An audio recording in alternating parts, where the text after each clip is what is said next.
Vascaíno do Cerrado. Fala galera, Vascaíno, eu sou o Thiago Fontes, falo direto de Brasília, Distrito Federal, trazendo mais um vídeo para o canal. Vamos bater um papo, trocar uma ideia, atualizações sobre tudo que tá pegando no Vasco. Antes vou pedir uma moral, deixa o joinha, deixa o like, se inscreve no canal, que é importante para ele continuar sendo indicado no YouTube. Eu tô rindo aqui porque eu tô lembrando de ontem, né? Falando da tabela, que o Maricá caiu de primeiro para 11º, era para terceiro, 11º, sei. Eu tô gostando dessas minhas falhas aí na hora de falar. Às vezes uma coisa ou outra que eu troco, você tá dispersa a cabeça, principalmente nos vídeos de noite, né? Que você tá com a mente já depois do batidão, trabalho, menino, cansado, com sono. Eu tô gostando, tá gerando comentários, né? E ajuda o vídeo, né? Enfim, então tá aí, o Maricá é terceiro, tá? Não é 11º não. Falar nisso, saiu aí a relação, né? Os jogadores já estão no Espírito Santo, festa da torcida, como sempre, abraçando aí a delegação do Vasco, mostrar fotos, imagens aí dos jogadores chegando para essa partida contra o Volta Redonda, né? E uma notícia legal é que o Zuccarello, ele tá na relação e saiu o Jean David. Então sai o chileno Jean David e entra o Zuccarello. Esse Jean David aí não deve ficar no Vasco, não. Tinha times interessados no jogador, diz que é jogador de seleção chilena, e arruma um time, dispensa, faz um negócio, pelo amor de Deus, e libera esse homem. Então o Zuccarello tá lá, junto com a delegação, para essa partida contra o Volta Redonda. Vou começar com uma informação de um jornalista, Uriel Lugic, que é um jornalista argentino. Ele disse que o Santos fez proposta pelo volante Esforza. O Vasco contratou o Esforza junto ao New Old Boys, pagou ali cerca de 24 milhões de reais, né? E o argentino de 22 anos perdeu espaço, teve algumas oportunidades, acabou não se firmando, embora seja destaque na Argentina, de seleções de base, era ali uma jovem promessa. Inclusive a negociação, a contratação dele foi uma novela com Alexandre Matos, lembra? Que aí depois saiu que o empresário, a família já tinha sido avisado, mas o Vasco tentou trazer outro jogador, acho que era o Cuesta, esse que foi pro Grêmio, né? Coelho, era o Coelho. E aí depois não saiu o negócio com o Coelho, acabou vindo o Esforza, enfim, o Esforza acabou não dando certo no Vasco, e o Vasco pode negociar o jogador, tendo em vista que a gente tem muitos meias e volantes aí para a temporada. Então tá aí, né, uma informação de um setorista argentino que diz que times da MLS, a Arábia Saudita e Itália também estão interessados na contratação, ou sondaram pelo menos o Vasco para saber a situação do jovem Esforza. Bom, vamos falar sobre o potencial construtivo, né? A reforma de São Januário, assunto usado muito nas eleições do Vasco, sempre, como sempre, né? A reforma de São Januário, ela é usada em eleições e também por eleição no Rio de Janeiro, eleição da política mesmo, fora do Vasco da Gama. Antes, era para começar em dezembro, já estava tudo alinhado com a empresa, que só faltava assinar.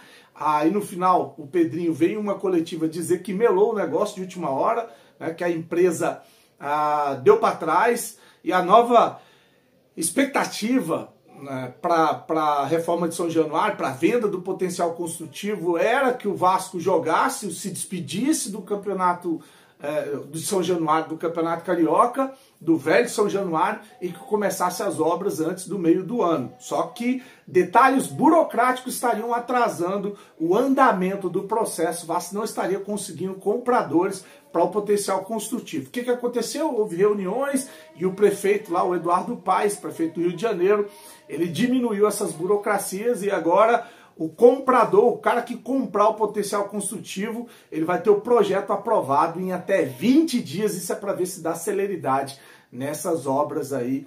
Enfim, começa a reforma de São Januário. Atualizações, teve gente me cobrando isso aí, então tá aí, saiu a atualização hoje, estou trazendo para você, e é uma informação do UOL, tá? A respeito dessa notícia do prefeito Eduardo Paes.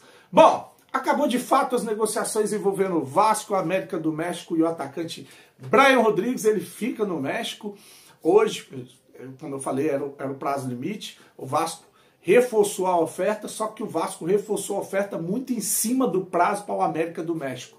A América do México diz que gostou da proposta, só que não liberou o jogador porque não tem como recompor, tendo em vista que a janela encerra no dia 2, não dá tempo mais, não tem tempo hábil para eles contratarem um jogador de recomposição para o elenco. Então ele fica, diz que o América se interessou na proposta, mas que liberaria o jogador na próxima janela. A próxima janela é julho, agosto, então esquece. Já vai ter rolado já muito de Copa do Brasil, Campeonato Brasileiro, quase um turno, Sul-Americana.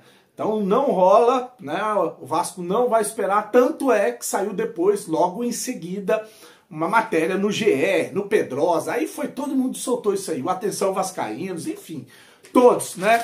Que o Vasco estaria em negociações avançadas com um atacante português chamado Bruma, tá? É um ponta de velocidade, um jogador que é bastante conhecido na Europa, jogou em alguns times, ó, o Bruma tem 30 anos, acho que essa era a diferença, porque insistiram muito no Brian Rodrigues, porque tá na seleção, tem 24 anos, se eu não me engano, é um jogador jovem, então potencial para revenda, eu acho que por isso que insistiram nele. Como não foi, aí esse Bruma de 30 anos, foi revelado pelo Sporting de Portugal, jogou no RB Leipzig, no PSV da Holanda, no Olympiacos da Grécia, no Real Sociedade, estava agora no Braga, ou está no Braga, onde jogou 90 jogos na temporada 2022/23, a última temporada, 28 gols e 20 assistências, são 48 participações diretas em gols.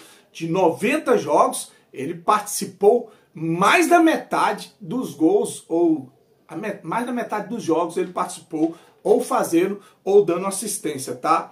O Benfica estaria interessado no jogador, né? Sondando para saber a situação para contratar.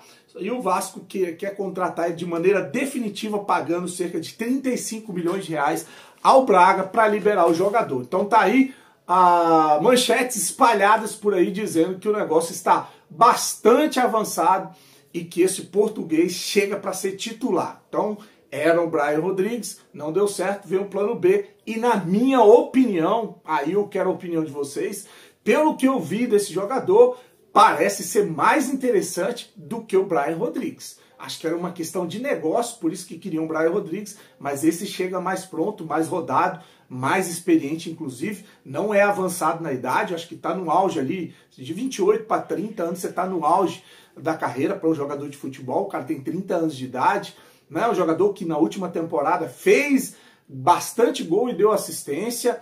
Então, para mim, seria muito melhor esse jogador, não estou dizendo que está contratado, não, estou trazendo uma informação de que há uma negociação. Agora, se vai acontecer ou não, eu estava conversando sobre isso com um rapaz, um amigo hoje, que é o seguinte, né? Tem gente que critica canais de YouTube. Eu sou crítico pra caramba de canal de YouTube que traz matérias sensacionalistas, que mente, que engana, para ganhar like, visualização. Aí teve um cara que ficou puto falando que, olha, usaram muito o Brian Rodrigues para ganhar visualizações dos YouTubers. Só que a negociação do Brian Rodrigues, ela aconteceu, cara. Ela aconteceu. Houve uma proposta do Vasco, houve uma recusa do time mexicano, depois houve uma nova proposta, mais uma recusa e depois uma última proposta. O time gostou, só que não aceitou ela agora, disse que aceitaria na próxima janela e o negócio não aconteceu.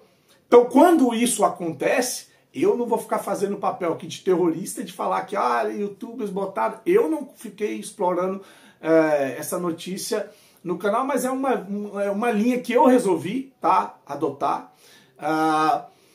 Mas não julgo quem botou ali que havia negociação, porque de fato havia negociação e acabou não dando certo. Uma coisa é, eu quero comprar o seu carro, você quer me vender o carro, eu vou na sua casa para ver como é que tá o motor, né? Se tá vazando óleo, dá uma volta no carro e no final das contas eu acabo não comprando o carro ou você desiste de vender porque você não gostou da oferta que eu fiz. Mas houve um interesse, houve uma conversa, quase rolou a negociação e ela não aconteceu. Outra coisa é eu não querer comprar um carro, você não querer vender o carro e sair a notícia de que eu tô querendo comprar e você tá querendo vender. Aí é o problema que eu critico nos canais de YouTube, entendeu? Forçar matérias, forçar, por exemplo, jogadores que não tem nada a ver, que a gente sabe que não vai vir no Vasco. né? Não vai vir para o Vasco. Então é isso que eu critico. Agora, se houve uma negociação e ela não andou, é absolutamente normal e eu não vejo problema em canais trazer as informações referentes a essa negociação. Minha opinião, gostaria da sua opinião, curte, se inscreve no canal. Desejar para... Acho que hoje eu não errei nada, né? Se eu errei, escreve aqui. Curte, se inscreve no canal, fique com Deus e saudações vascaínas.